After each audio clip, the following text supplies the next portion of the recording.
Bismillahirrahmanirrahim. Assalamualaikum warahmatullahi wabarakatuh. Langsung saja, persiapan semester genap yang tinggal beberapa hari lagi yang akan kita laksanakan, tepatnya pada tanggal 31 Mei nanti pada hari Senin. Maka untuk mata pelajaran SKI ini saya buatkan video pembelajarannya berhubung materinya tidak selesai dibahas pada waktu luring. Kemudian untuk video ini akan saya rekam dua kali, part 1 dan part 2 karena berhubung materinya ini agak luas pembahasannya, maka video ini akan saya bagi menjadi dalam dua bagian. Dan slide yang akan kita bahas pun itu agak sekitar 10 lebih slide, maka dengan itu video pembelajaran ini akan saya bagi menjadi dua kali. Oke, kita langsung saja. Silakan perhatikan di layar. Saya akan share PowerPoint.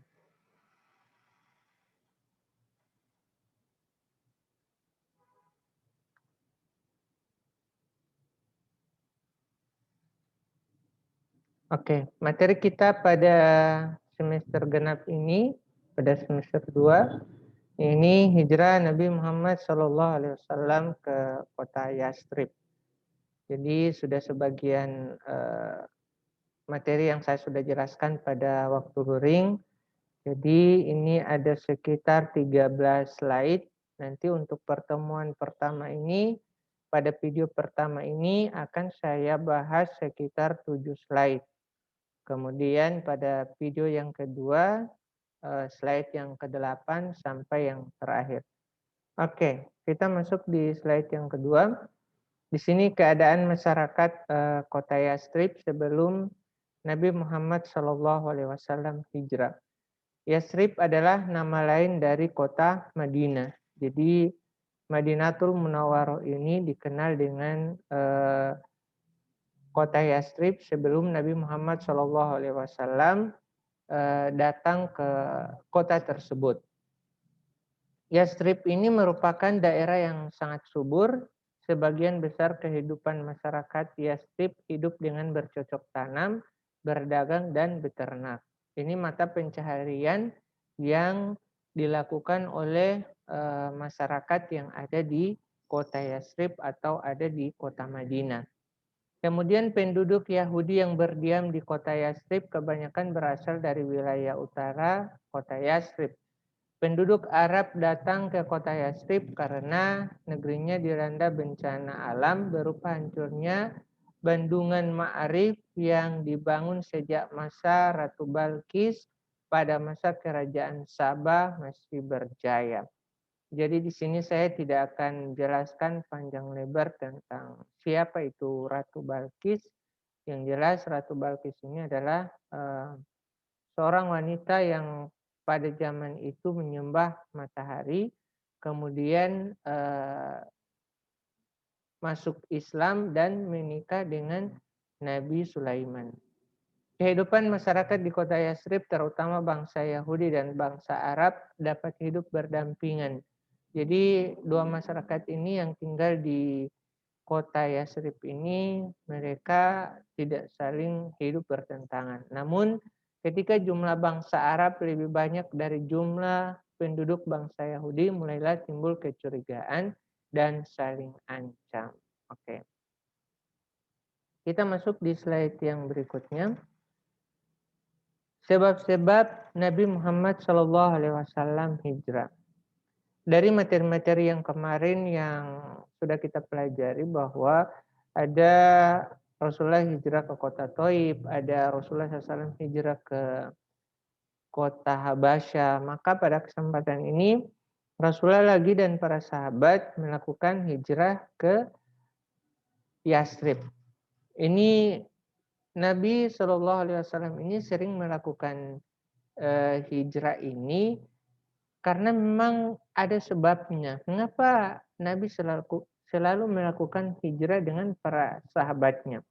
Ini ada 2 poin yang membuat Nabi Muhammad SAW hijrah ke kota Yatsrib.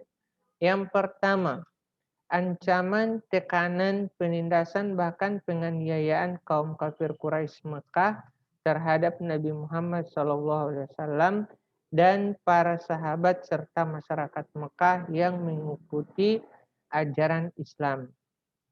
Jadi kaum kafir Mekah ini sangat membenci orang-orang yang masuk Islam atau orang-orang yang sudah memeluk agama Islam. Ini diancam dengan tekanan, penindasan, bahkan kaum kafir Quraisy ini melakukan penganiayaan terhadap kaum muslimin yang sudah masuk memeluk Islam. Kemudian yang kedua, mengapa Nabi SAW melakukan hijrah? Yang kedua ini jaminan keamanan dan keselamatan masyarakat Yatsrib terhadap Nabi Muhammad SAW dan para pengikutnya. Sebelum-sebelumnya bahwa contoh ketika Rasulullah SAW hijrah ke kota Taif dengan niat ingin memperluas ajaran agama Islam, akan tetapi orang-orang yang didatangi pada saat itu di kota Taif tidak menerima kedatangan Nabi Muhammad SAW. Akan tetapi Rasulullah SAW melakukan hijrah ke kota Yatsrib ini karena adanya jaminan ketika datang ke kota Yatsrib ini dijamin oleh penduduk kota Yatsrib ini dengan jaminan keamanan, tidak akan mendapatkan ancaman ataupun penindasan ataupun penganiayaan yang dilakukan kepada Nabi Muhammad SAW dan para sahabat. Kemudian pernyataan jaminan keamanan dan keselamatan disampaikan untuk yang pertama kali waktu suku Aus dan suku Hajraj dari Yatsrib sebanyak 12 orang yang menemui Nabi Muhammad SAW di sebuah tugu yang bernama Aqobah yang terletak antara kota Mina dan Mekah. Mereka melakukan sumpah setia bahwa akan selalu mendampingi dan melindungi Nabi Muhammad SAW dan para pengikutnya. Sumpah setia tersebut dikenal dengan sebutan Bai'atul Aqobah dengan yang Bai'atul Aqobah yang pertama atau Bai'atun Nisa karena terdapat seorang wanita dalam rombongan tersebut yaitu Afra bin Abid bin Salabah. Kemudian menyusul rombongan yang kedua sebanyak 75 orang yang terdiri dari 73 laki-laki dan 2 orang perempuan dan menyatakan kepada Nabi Muhammad SAW masuk Islam. Jadi di dalam sumpah Baitul Aqobah ini mereka berjanji kepada Nabi Muhammad SAW ini tidak akan menyakiti bahkan tidak akan menganiaya Rasulullah SAW dan para pengikutnya. Kemudian di bagian ini adalah kedatangan Nabi Muhammad SAW telah dinanti-nantikan oleh penduduk Yatsrib. Penduduk Yatsrib telah mengetahui akan datangnya Nabi akhir zaman yang datang dari bangsa Arab. Suku Hajraj telah mengabarkan kepada penduduk Yatsrib atas kebenaran ajaran yang dibawa oleh Nabi Muhammad SAW.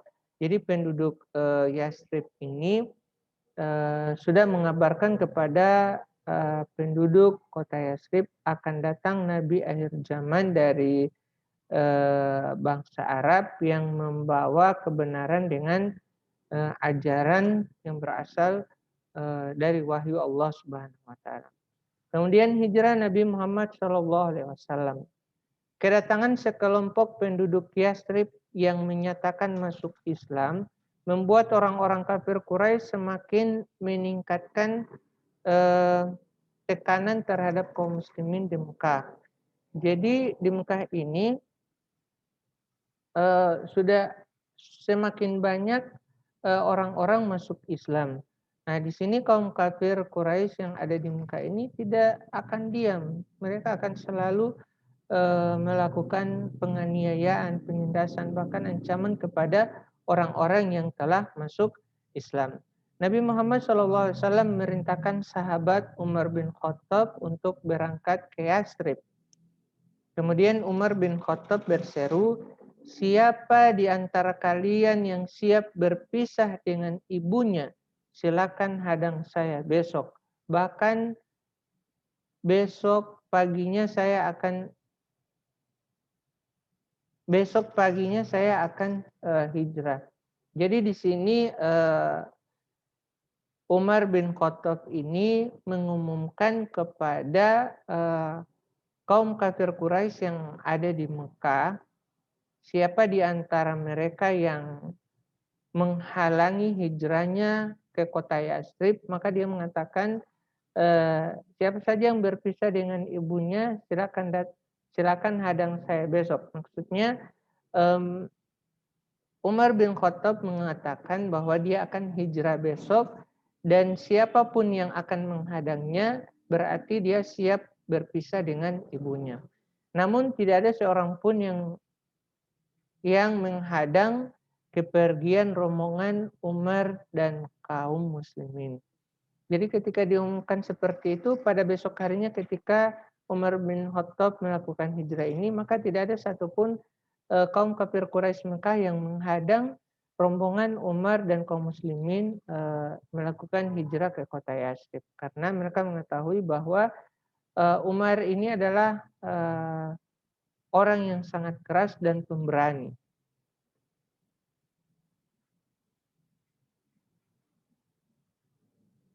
Kemudian kita lanjutkan. Penduduk Yastrib menyambut baik dan memberikan penghormatan atas kedatangan kaum muslimin di Yastrib. Kabar tersebut membuat geram para pembesar Quraisy. Selanjutnya, kafir Quraisy mengadakan pertemuan di Durun Nadwah untuk memberikan reaksi atas rencana hijrah Nabi Muhammad SAW. Hasil pertemuan diputuskan untuk membunuh Nabi Muhammad SAW sebagai usaha untuk menghentikan dakwah dan bertambahnya umat Islam. Jadi ketika Rasulullah SAW akan melakukan hijrah ini, maka kaum kafir Quraisy Mekah ini tidak akan diam. Mereka mengadakan pertemuan dan dari hasil pertemuan itu mereka berniat untuk membunuh Nabi Muhammad SAW agar dakwahnya ini terhenti. Bagaimana dakwah ini terhenti dan tidak akan ada lagi yang masuk Islam. Pada malam pengepungan rumah Nabi Muhammad SAW, beliau merintahkan kepada Abu Thalib dua hal. Kita tahu Abu Thalib ini adalah paman Nabi Muhammad SAW yang tidak masuk Islam akan tetapi sangat mendukung dakwah Nabi Muhammad SAW. Perintah pertama yaitu agar Ali tidur berbaring di tempat tidur Nabi Muhammad SAW. Yang kedua, agar Ali menyerahkan kembali semua harta titipan penduduk Mekah yang ada di tangan Nabi kepada pemiliknya. Jadi ini sebelum Nabi Muhammad SAW hijrah ini, Nabi Muhammad menitipkan pesan kepada Abu Thalib ya, agar tidur di tempat Nabi Muhammad SAW. Kemudian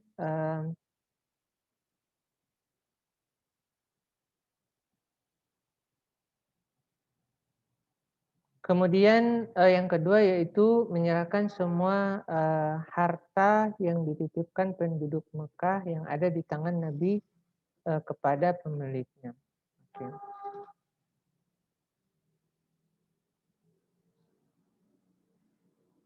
Oke, maaf ya.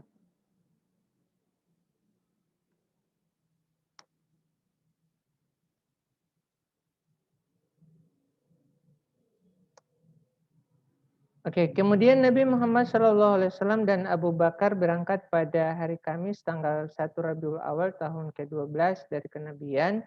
Pada malam itu Nabi Muhammad SAW membaca doa yang tercantum dalam surah Yasin ayat 9. Ini slide yang ke-6. Nabi Muhammad SAW keluar rumah tanpa diketahui oleh kaum kafir Quraisy. Selanjutnya pergi menuju rumah Abu Bakar yang sudah menyiapkan 2 tunggangan untuk perjalanan hijrah. Keesokan harinya kafir Quraisy tidak tinggal diam melihat Nabi Muhammad SAW lolos dari kepungan.